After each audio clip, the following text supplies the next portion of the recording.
This is my Wednesday afternoon office, and this is a wedding cake tree. I sound a little out of breath because I've just cut the grass, trimmed the banks and cut the grass.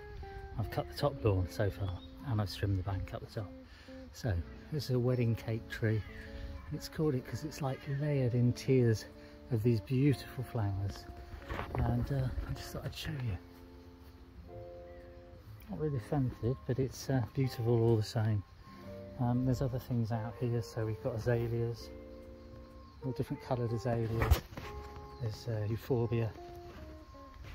There's this big clump here which is agapanthus, and in the summer it produces these flowers. I mean, this is a dead flower, but it kind of gives you an example of what it is.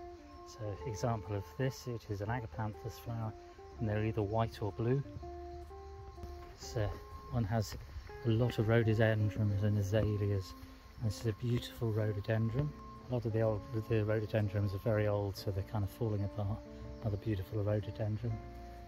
This little tree here is a magnolia, and it's a stellata, which is one of my favourites. The flowers are pretty much finished. There's a couple up there on the top, and you can see the singing. Okay, so they have a flower like that, but once the flowers go, then the leaves come through. Stellata, magnolia.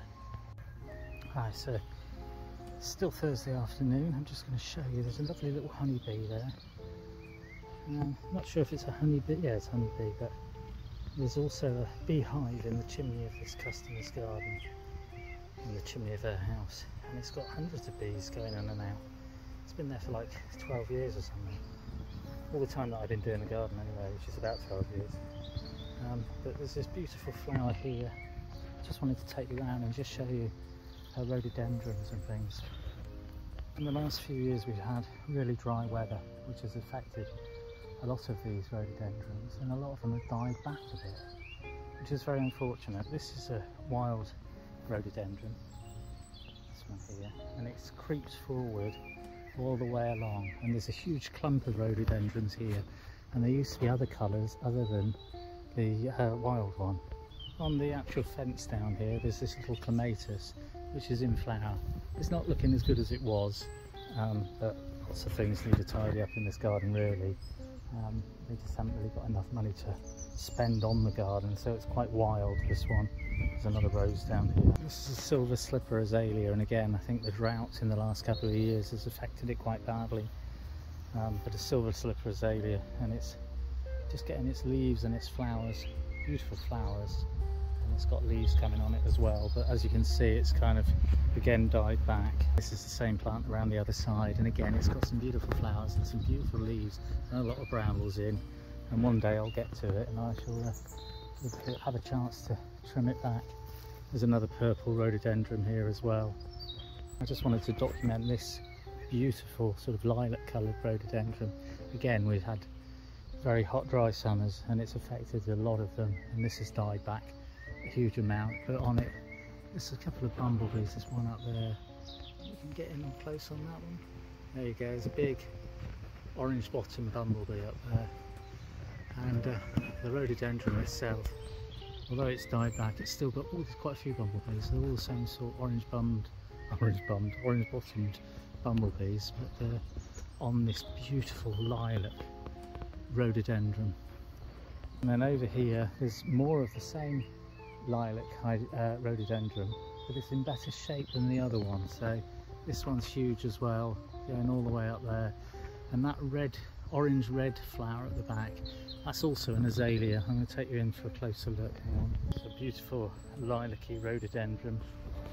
It is enormous. There is some dead in this as well. And then there's this orange, sorry, sort of reddish rhododendron. It's redder. It's more red down here, and it's also got some yellow flowers on. Now I think the yellow flowers, it's the same plant, but it's just reverting back to the original. So when they hybridize it, they're quite often grafted on, or whichever. Anyway, this one's reverting back, so there's some yellow flowers on it as well as the red, but it's absolutely gorgeous, and it's an absolute pleasure to work in this garden. Like I say, it's very natureified, but it's beautiful.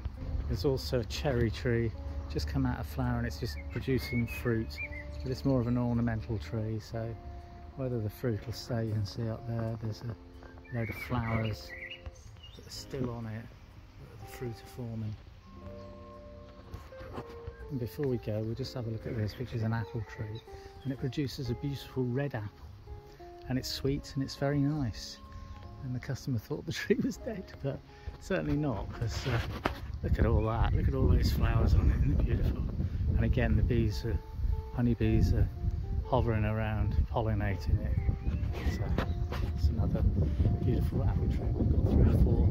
The other 3 have fallen over, so there we are. More rhododendron, which is this one. When the flowers are starting to open, they look like they're pink, as you can see. When they actually open, they're white. Just wanted to show you. It's got like a hint of pink to it, but it is a garden of rhododendrons and azaleas. And I thought you should see, because it shouldn't just be me that appreciates them, it should be everyone else as well.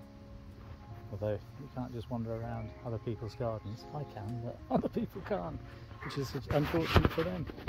Rhododendrons, they're beautiful. I'm lucky to work in this beautiful garden.